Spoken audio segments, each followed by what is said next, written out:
7ই November. কর্ভাসকে এখন সদর্পে বৈজ্ঞানিক মহলে উপস্থিত করা চলে। পাখিকে শিখিয়ে পড়িয়ে খুঁটিনাটি ফরমাস খাটানোর নানা রকম উদাহরণ পাওয়া যায়, কিন্তু কর্ভাসের মতো এমন শিক্ষিত পাখির নজির পৃথিবীর ইতিহাসে আর আছে বলে আমার জানা নেই। অর্নিথন যন্ত্রের প্রয়োজন ফুরিয়ে গেছে। অঙ্ক, জ্যামিতি, ইতিহাস, ভূগোল, পদার্থবিজ্ঞান, রসায়ন ইত্যাদি সব বিষয়েই যেসব প্রশ্নের উত্তর সংখ্যার সাহায্যে বা অল্প কয়েকটি শব্দের সাহায্যে দেওয়া যায়, কর্ভাস তা শিখে নিয়েছে। সঙ্গে সঙ্গে ওর মধ্যে যে জিনিসটা প্রায় আপনার থেকে জেগে উঠেছে সেটাকে বলা চলে মানবসুলভ বুদ্ধি বা হিউম্যান ইন্টেলিজেন্স, যেটার সঙ্গে পাখির কোনো সম্পর্ক নেই। উদাহরণস্বরূপ একটা ঘটনার উল্লেখ করা যেতে পারে। সান্তিয়াগো যাব বলে আজ সকালে আমার স্যুটকেস গোছাচ্ছিলুম। গোছানো শেষ হলে পর বাক্সের ঢাকনা বন্ধ করে পাশে ফিরে দেখি কর্ভাস স্যুটকেসের চাবিটা ঠোঁটে নিয়ে চুপটি করে দাঁড়িয়ে আছে। কাল গ্রেনফেলের আর একটা চিঠি পেয়েছি। ও সান্তিয়াগো পৌঁছে গেছে। পক্ষীবিজ্ঞানী সম্মেলনের কর্তৃপক্ষ আমার আসার পথ চেয়ে আছে। এর আগে এই সব সম্মেলনে কেবল পাখি নিয়ে বক্তৃতাই হয়েছে, জ্যান্ত পাখির সাহায্যে উদাহরণ সমেত কোনো বক্তৃতা কখনোই হয়নি। গত 2 মাসের গবেষণার ফলে পাখির মস্তিষ্কের বিষয়ে আমি যে দুর্লভ জ্ঞান সঞ্চয় করেছি সে সম্পর্কে একটা প্রবন্ধ লিখছি। সেটাই হবে সম্মেলনে আমার পেপার। প্রতিবাদীর মুখ বন্ধ করার জন্য সঙ্গে থাকবে কর্ভাস। 10ই নভেম্বর। দক্ষিণ আমেরিকা যাবার পথে প্লেনে বসে এই ডায়েরি লিখছি। একটিমাত্র ঘটনাই লেখার আছে। বাড়ি থেকে যখন রওনা হব তখন কর্ভাস হঠাৎ দেখি তার খাঁচা থেকে বার হওয়ার জন্য ভারী ছটফটানি আরম্ভ করেছে। কি ব্যাপার বুঝতে না পেরে খাঁচার দরজা খুলে দিতেই সে শটান উড়ে গিয়ে আমার রাইটিং টেবিলে বসে ঠোঁট দিয়ে উপরের দেরাজটায় ভীষণ ব্যস্তভাবে টোকা মারতে আরম্ভ করলো। দেরাজ খুলে দেখি আমার পাসপোর্টটা তার মধ্যে রয়ে গেছে।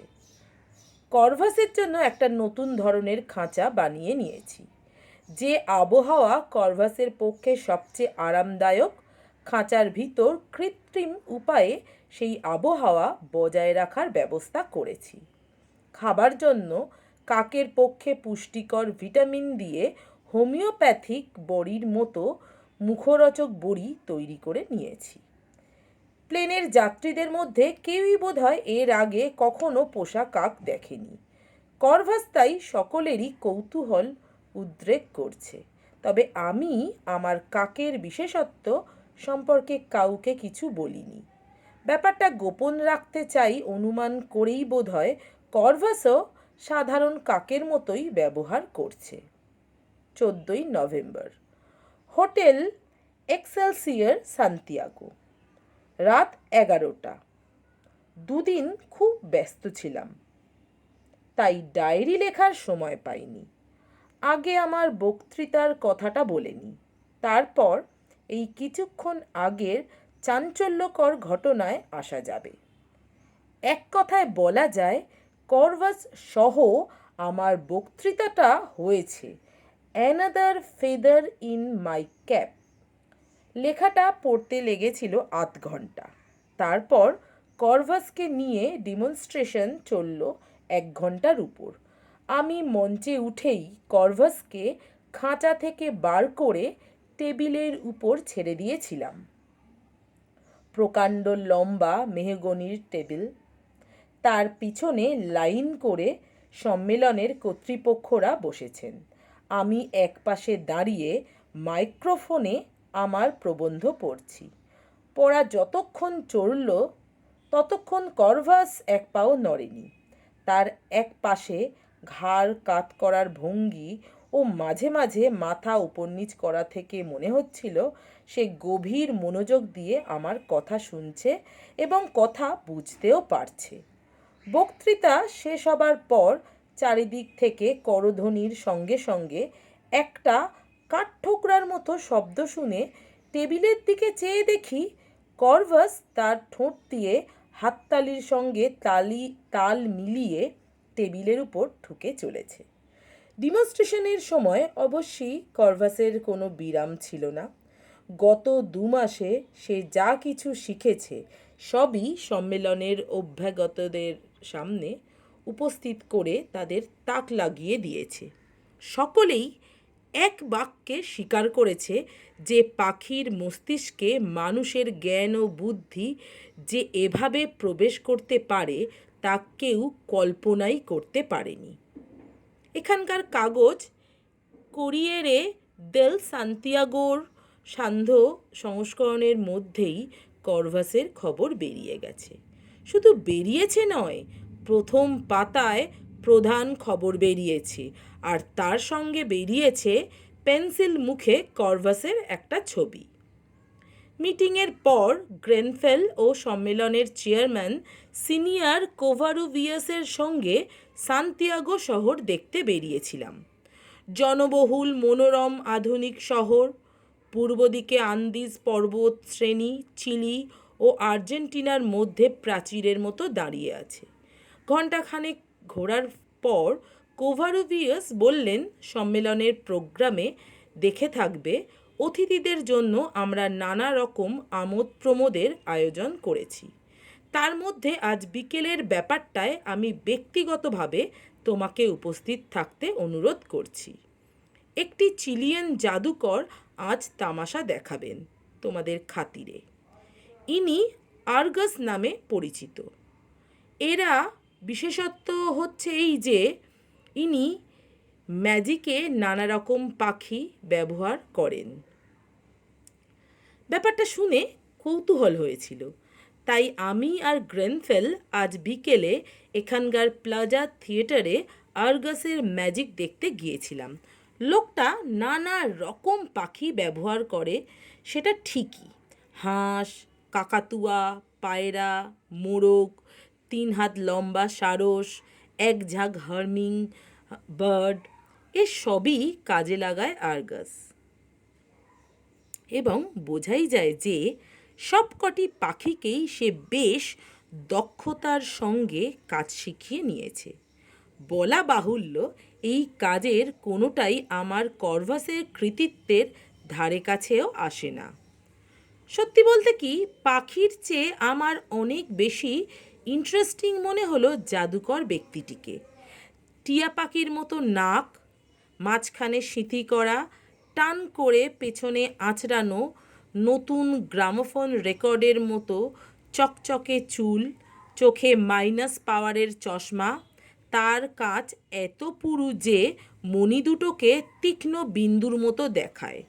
লম্বায় লোকটা 6 ফুটের উপর। চকচকে কালো কোটের আস্তিনের ভিতর থেকে দুটো শীর্ণ ফ্যাকাশে হাত বেরিয়ে আছে। সেই হাতের বিভিন্ন ভঙ্গিমাই দর্শকদের সম্মোহিত করে রাখে।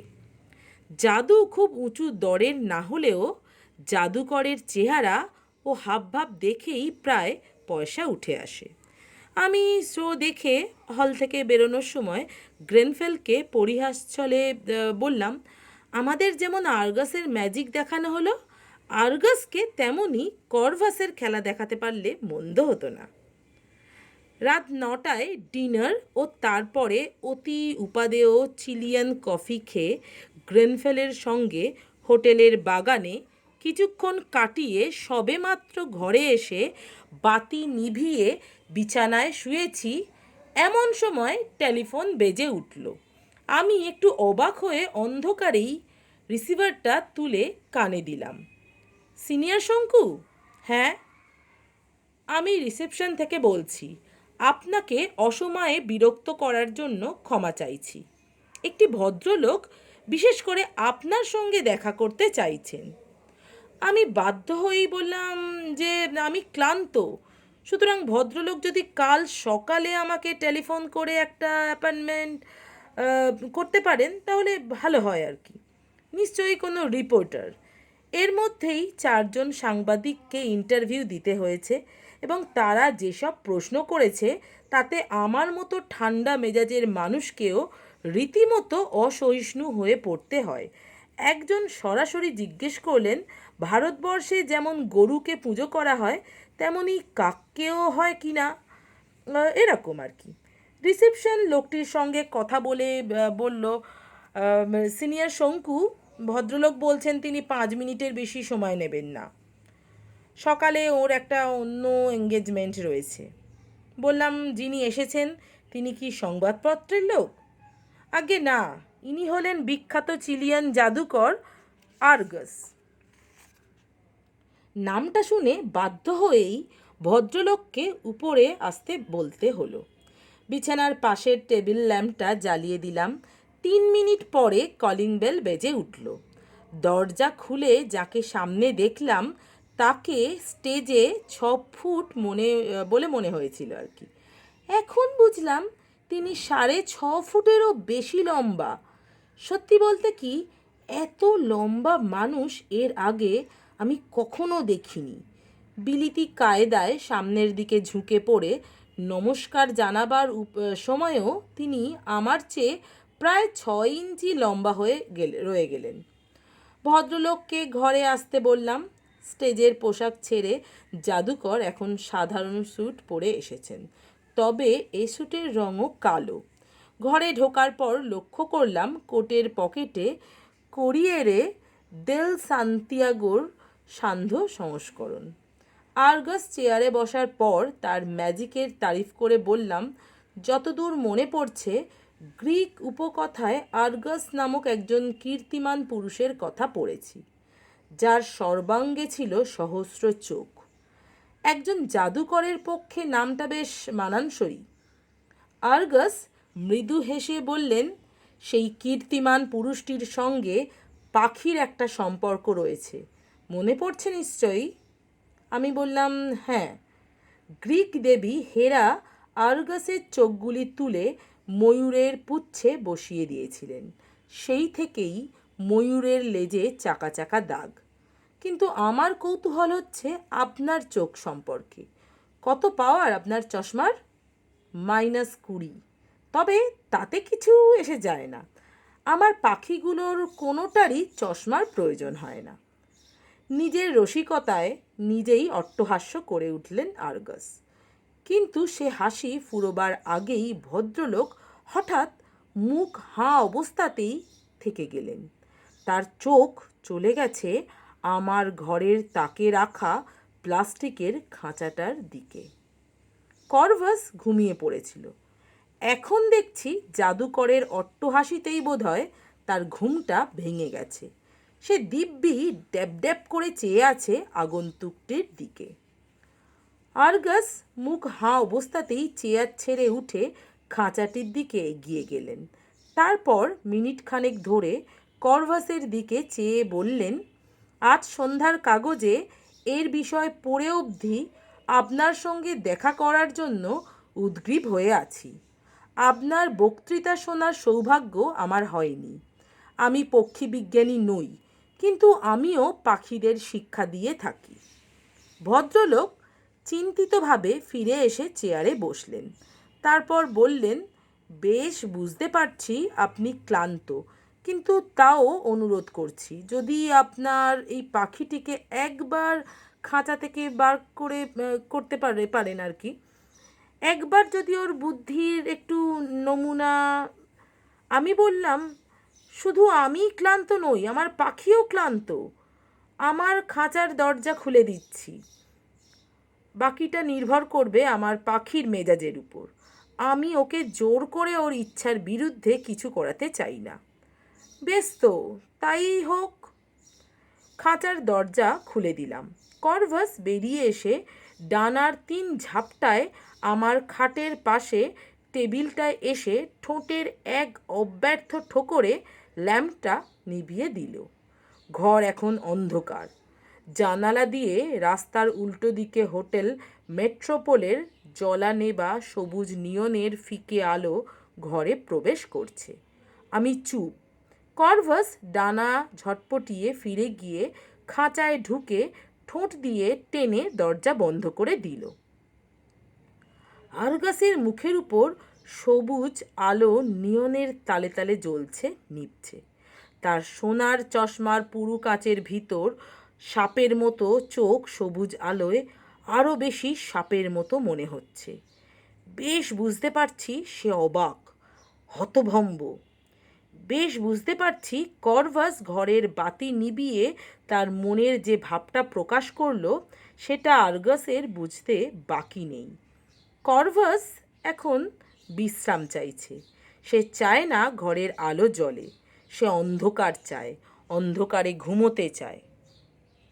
আর আরগাস, তার সরু গোঁফের নিচে ঠোঁটের ফাঁক দিয়ে একটা ফিসফিসে শব্দ উচ্চারিত হলো, ম্যানিফিকো, অর্থাৎ চমকপ্রদ, অসামান্য। সে তার হাত দুটো যেন তালির ভঙ্গিতে থুতনির সামনে এনে জড়ো করেছে। লক্ষ্য করলাম তার নখগুলো অস্বাভাবিক রকম লম্বা ও চকচকে। বুঝলাম সে নখে নেলপালিশ মেখেছে, রুপোলি নেলপালিশ। তার ফলে মঞ্চের স্পটলাইটে আঙুলের খেলা জমে ভালো। সেই রুপোলি নখে এখন বারবার বাইরের সবুজ নিয়নের আলো প্রতিফলিত হচ্ছে। আই ওয়ান্ট দ্যাট ক্রো। ফিসফিসে শুকনো গলায় ইংরেজিতে আরগাসের কথা এলো। এতক্ষণ সে স্প্যানিশ ভাষায় কথা বলছিল আমার সঙ্গে। কথাগুলো লিখতে গিয়ে বুঝতে পারছি তাতে একটা নগ্ন নির্লজ্জ লোভের ইঙ্গিত এসে পড়ছে। কিন্তু আসলে আরগাসের কণ্ঠস্বরে ছিল অনুনয়। আই ওয়ান্ট দ্যাট ক্রো, আবার বলল আরগাস। আমি চুপ করে তার দিকে চেয়ে রইলাম। এখন কিছু বলার দরকার নেই। আরও কি বলতে চায় লোকটা, দেখা যাক। আরগাস এতক্ষণ জানালার দিকে চেয়েছিল। এবার সে আমার দিকে দৃষ্টি ফেরালো।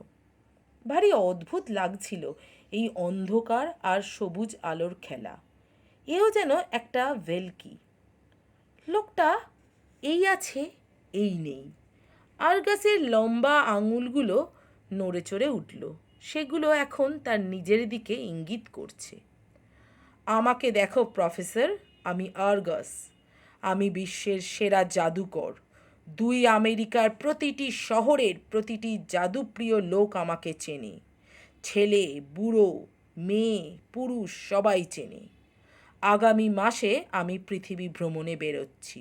Rome, Madrid, Paris, London, Athens, Stockholm, Tokyo, Hong Kong.